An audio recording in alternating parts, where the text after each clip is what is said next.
Hi, welcome to Kika. I'm your host, Michelangelo Barques.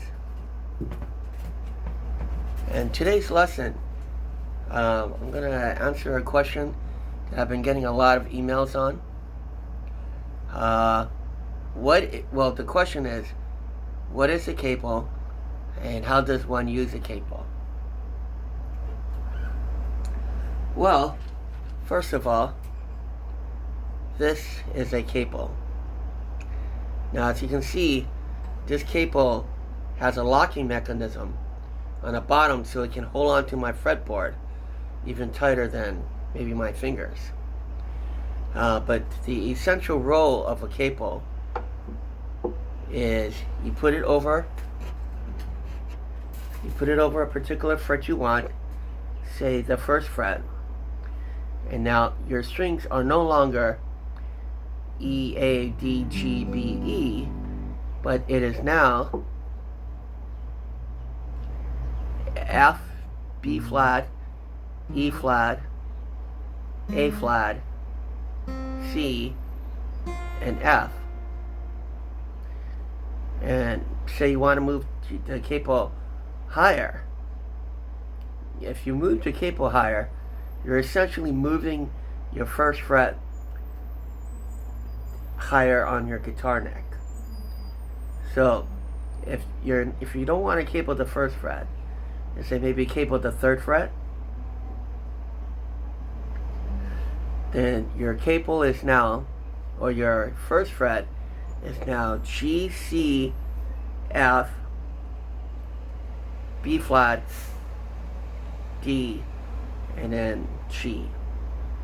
So no matter where you place the capo, that is essentially where your frets are. So now let's take it from the first fret. How do we know what chords to play when we're holding a capo? Well, it's basically just like holding the guitar without a capo. See, without a capo, you can play C, A minor, F, G. If you put on a capo, say on the first fret, you just move everything up, and your tonality is going to be a little higher, but it's everything just moved it up, and you play the same chords.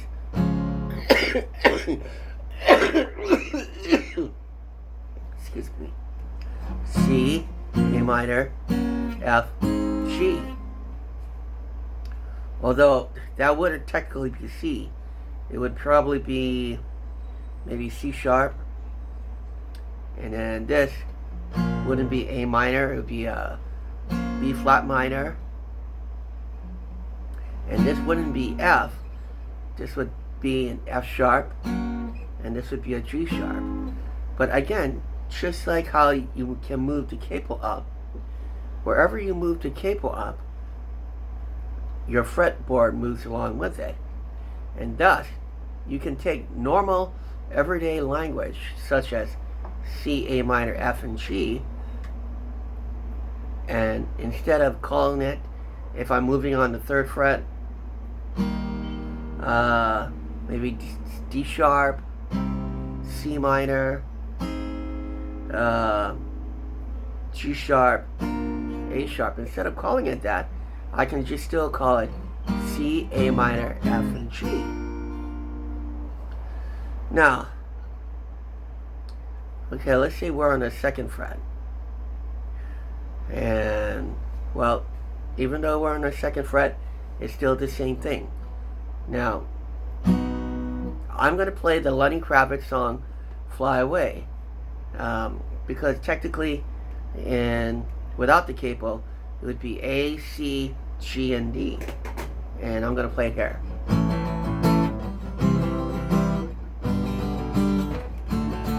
See?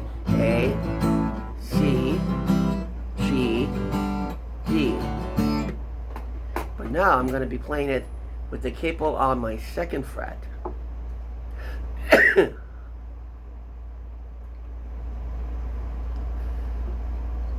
And now we have this.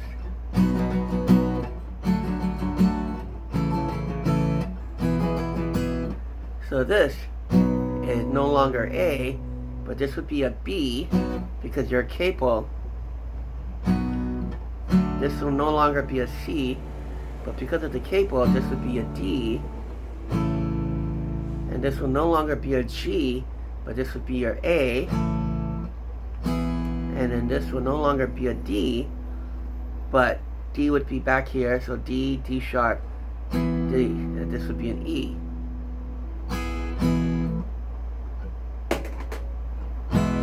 See? Now, how do you play with a capo?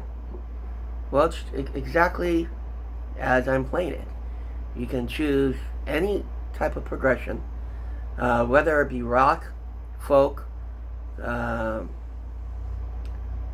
blues, it could be anything, and just put a groove to it. So if I'm capoing the 2nd fret,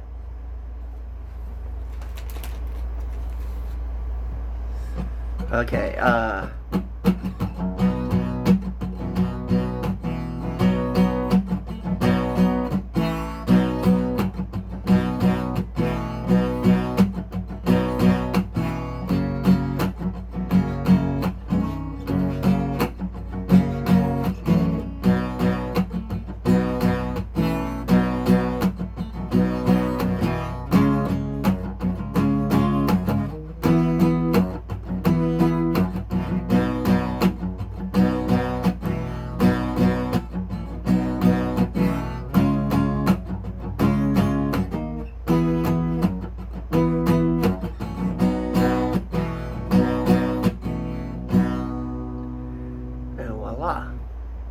even if I were to capo on the 7th fret, same principle applies.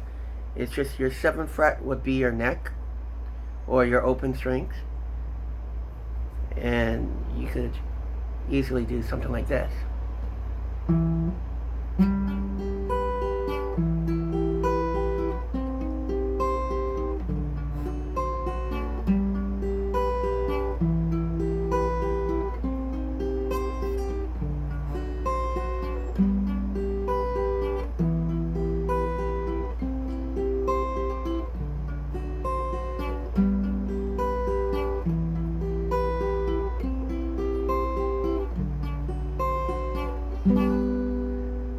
Now, even though these chords are no longer your C, A minor, F, and G7,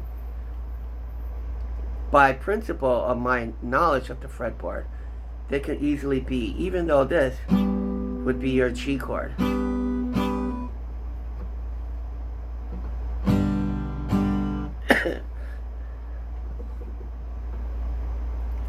then this would no longer be A minor, but technically because of the bar, this would be my E minor. This is no longer F, but my C. And this is no longer my G7, but maybe it's C7. No, D7. Yeah, I forgot. I'm holding the 10th fret, that's why. That's one thing about a capo. If you're using the capo, you gotta know, one, your chords, and you have to know what position you're playing in. Because wherever you play it in, say the 3rd fret, the position is going to be different. Maybe the 10th fret, again, the position is going to be different. Maybe the 2nd fret, again, your position is going to be different. So you have to know your chords, and you have to know the positions of your chord. And you have to be able to, just like me, be able to tell your chords whether they are capo or what they really are. Because if you play with some people and you go, I'm playing C, A minor, F, and G7, but you're capoing on the 2nd fret, and you're playing C, A minor, F, and G7, but technically you're playing D, B minor, G, and A7, it's going to throw everybody off. And you don't want that. So anyway, this is Michelangelo. I hope you learned a lot from this lesson. And remember, whether with a capo or with the capo, you can make beautiful music. Because with the capo, there's songs such as, it's been a long time since I played this one.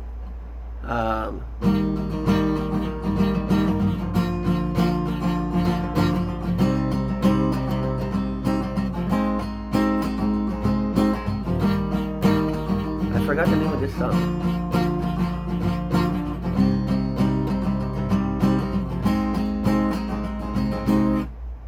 But that is it's a main song. And that song actually was supposed to be done in C.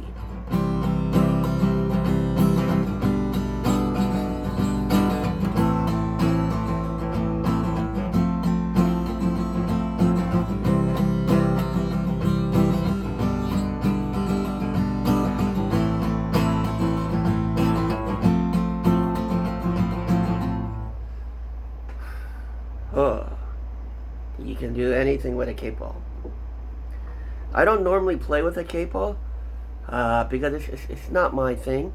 I mean, I know how to work at it. I know my theory behind it. It's just being a rocker or a metalhead. I prefer the sound of my open E.